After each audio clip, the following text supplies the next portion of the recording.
What is up, dudes and lady dudes? Welcome back to Just Nuts, guys. Today I've got another video for you. This time we're looking at another card revealed and a little bit of other extra news as well. The last couple of days have been kind of crazy.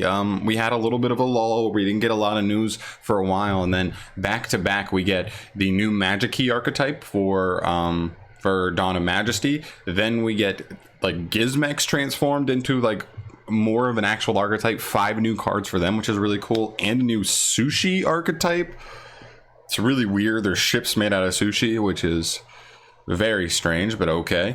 And then we finish up today by, well, not finish up today, but obviously we continue on today with a new generic ritual spell, which is really interesting, and an update on the OCG's next structure deck, which we'll talk about. So without further ado, let us get into our new card here called Refined Ritual Art. This is a ritual spell card. It can only be, or it can be used to ritual summon any ritual monster, and you can only activate it once per turn. This card reads: ritual summon 1 ritual monster straight from the deck by attributing normal monsters in your hand whose total levels equal exactly the level of the monster you ritual summon, and then you shuffle the special summoned monster back into the deck during the opponent's next end phase. So kind of a lot going on here. This is like, first off, foremost, it's nice to have ritual cards that ritual from deck or from grave, right? Because you're not using an active resource to get out the ritual monster, which usually can hurt you just straight up. Like we've seen that it's just too resource costly, right? You have to have 3 cards just to perform 1 ritual summon usually. So now that we've been seeing some of these new ritual spells that kind of dig a little bit deeper in there, do things that help make up for some of that lost advantage, is really, really nice. And now for the downsides.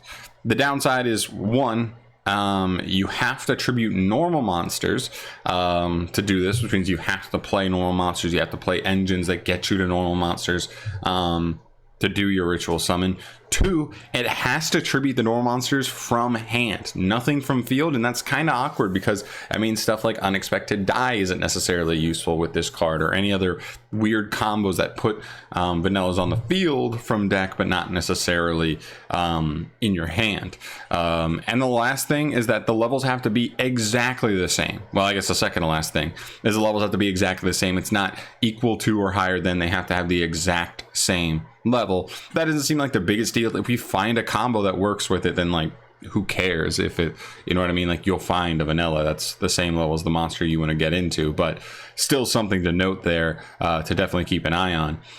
The last drawback also is that the monster is going to get shuffled back on the end of your opponent's turn. That's not always the biggest deal. Usually a monster has run its course on how useful it's going to be for you on by the end of your opponent's next turn anyway, so like losing it's not the biggest deal, but obviously you'd like to hold on to it if you could. So very interesting, very interesting card. Not exactly sure if this actually has a place in any of these decks, because like Drytrons already have their own ritual spell that lets you that's them ritual back from grave, so that's like just like this, but better in the sense that you're not restricted with all these specific like situations requirements you need to meet.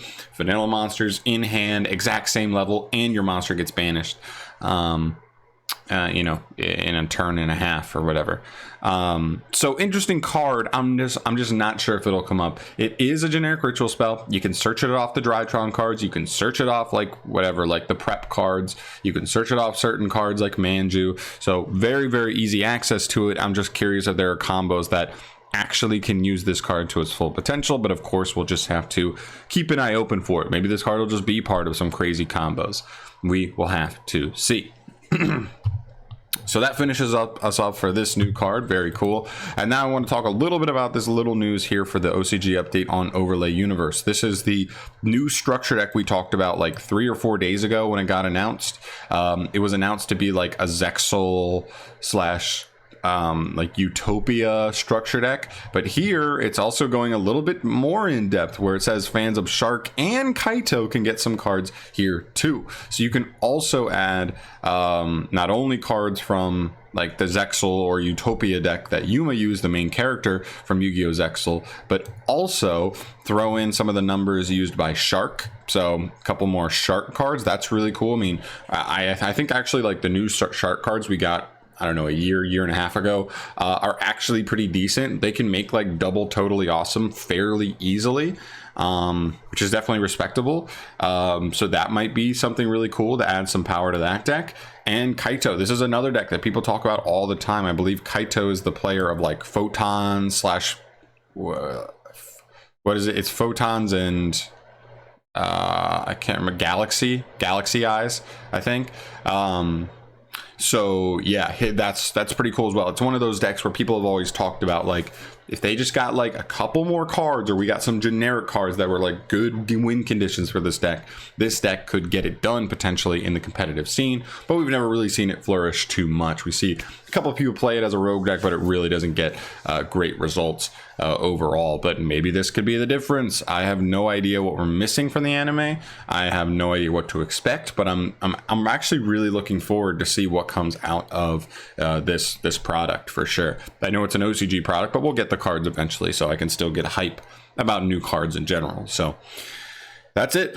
That's everything for today. Nothing too crazy. Not blowing your mind with anything out of this world like yesterday and the day before, but still pretty cool news, and I'm going to keep it coming as long as we keep getting more news. I mean, we're what, 30 cards, not even 30 cards into whatever this is, Dawn of Majesty. So we're gonna get more Dawn of Majesty cards revealed over the next, month and a half, 2 months, and I'm gonna bring you those. Hopefully we get some really cool stuff in there. Good start so far. We'll just see how they finish it off. But that's gonna do it for me here, guys. Thank you so much for watching. As always, subscribe to the channel if you want to see more stuff from me. Blah blah blah. Comment, or like the video. Do that shit. Hit the bell. All that. Whatever. I'm out. Bye.